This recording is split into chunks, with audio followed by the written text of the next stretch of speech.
Hey guys, welcome back to my channel. मैं हूं श्वेता और आज इस वीडियो में हम लोग जानेंगे जो हमारे न्यू बॉर्न बेबीज होते हैं उनके साथ में एक प्रॉब्लम आती है जो कि होती है फ्लैट हेड की। बहुत सारे बेबीज़ होते हैं, उनका जो हेड होता है, जो सर होता है, वो गुलाई में नहीं होता है, बल्कि वो कभी लेफ़्ट साइड से चपटा हो जाता है तो कभी राइट साइड से चपटा हो जाता है। कभी कभी क्या होता है, वैक्यूम से डॉक्टर को डिलीवरी करनी पड़ती है तो उसकी वजह से उनका जो हेड है ऊपर की साइड से थोड़ा उठा हुआ हो जाता है। तो इसका मतलब होता है कि बच्चे का जो हेड है वो गुलाई में नहीं है। तो किस तरीके से हम इस हेड को गुलाई में ला सकते हैं और वो कौन कौन से रीज़न रहते हैं जिसकी वजह से बच्चों में बहुत ज़्यादा फ्लैट हेड की कंडीशन देखी जाती है। तो यही सारी चीज़ें आज हम इस वीडियो में डिस्कस करने वाले हैं। तो वीडियो पे एंड तक बने रहिए, वीडियो आपके लिए बहुत यूजफुल होने वाला है। तो वीडियो को अभी से लाइक कर दीजिए, मेरे चैनल को सब्सक्राइब, ऐसे ही बहुत सारी वीडियोज़ के लिए। तो चलिए वीडियो स्टार्ट करते हैं।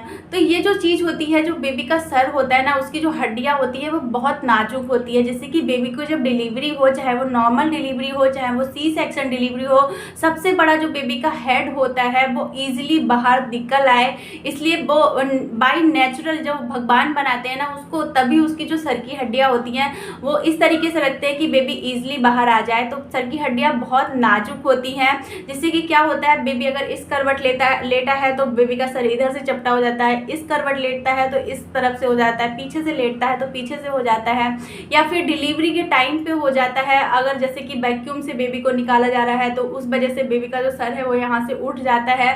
तो ये सारी चीज़ें हो सकती हैं बेबी के सर चपटा होने के कारण। साथ ही साथ बेबी का सर इस वजह से भी चपटा हो जाता है, जो ब्रेस्ट फीडिंग मदर होती हैं, अगर वो एक साइड से ही ब्रेस्ट फीडिंग करा रही हैं तो पूरा प्रेशर जो होता है बेबी के एक साइड पे ही रहता है, उस वजह से बेबी का सर जो है वो चपटा हो जाता है। तो कई कारण होते हैं, बेबी बहुत टाइम तक लेटे रहते हैं, एक ही पोजीशन में लेटे रहते हैं, जिसकी वजह से उनका सर चपटा हो जाता है। तो जैसे कि सर चपटा होने के बहुत सारे कारण हैं। ऐसा सर अगर आपका बेबी का चपटा हो चुका है तो उसको सही करने के भी बहुत सारे सल्यूशन हैं। तो ये सारी चीज़ें करके आप बेबी के जो सर चपटा हो गया है या सर का शेप उसका चेंज हो गया है उसको आप ठीक कर सकते हैं। बहुत सारे लोग बेबी हेलमेट का यूज़ करते हैं, लेकिन वो बेबी के लिए बहुत इरिटेशन क्रिएट कर देता है। कभी कभी क्या होता है, बहुत ज़्यादा गर्मी होती है तो बेबी के सर में बहुत ज़्यादा पसीना आता है। तो वो सारी चीज़ें ना करके आप अगर इन सारी चीज़ों को फॉलो करेंगे तो आराम से बेबी का सर जो है वो ठीक हो जाएगा और गोलाई ले लेगा। तो सबसे पहले चीज आपको ध्यान रखनी है कि अगर आप ब्रेस्ट फीडिंग मदर है और बेबी को ब्रेस्ट फीड करा रही हैं तो उसका जो पोजीशन है वो आप थोड़ी थोड़ी देर में चेंज करते रहें। अगर आप एक बार में एक ब्रेस्ट से फीड करा रही हैं तो अगली बार में आप दूसरे ब्रेस्ट से फीड कराएं, जिससे कि वो बैलेंस बन पाए।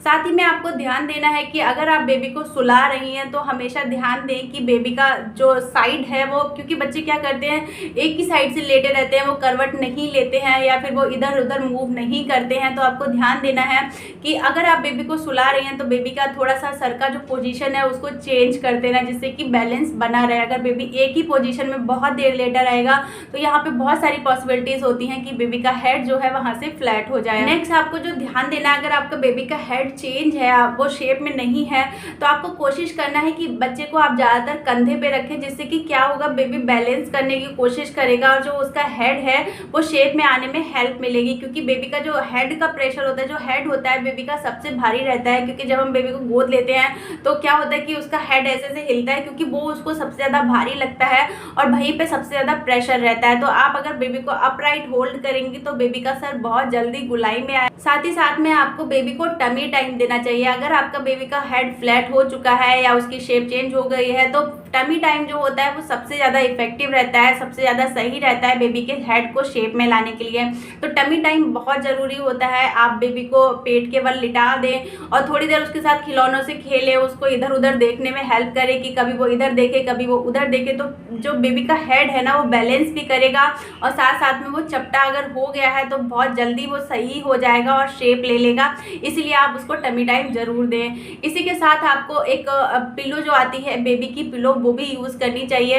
अगर आप बेबी के लिए पिलो लेने जा रहे हैं तो वहाँ पे आप राई का पिलो ले सकते हैं। इसके साथ साथ में बहुत सारे पिलो आते हैं, आपको ऑनलाइन मिल जाएंगे या फिर मार्केट में मिल जाएंगे। लेकिन आपको पिलो लेते टाइम आपको सिर्फ एक चीज का ध्यान रखना है कि पिलो का जो इधर उधर से एरिया रहता है वो तो उठा हुआ रहना चाहिए, लेकिन जो बीच का जहाँ पे बेबी का सर रहना है वो एरिया फ्लैट होना चाहिए, जिससे कि बेबी का जो गर्दन है या जो सर है वो उठा ना रहे, बिस्तर मतलब लेवल में ही रहे।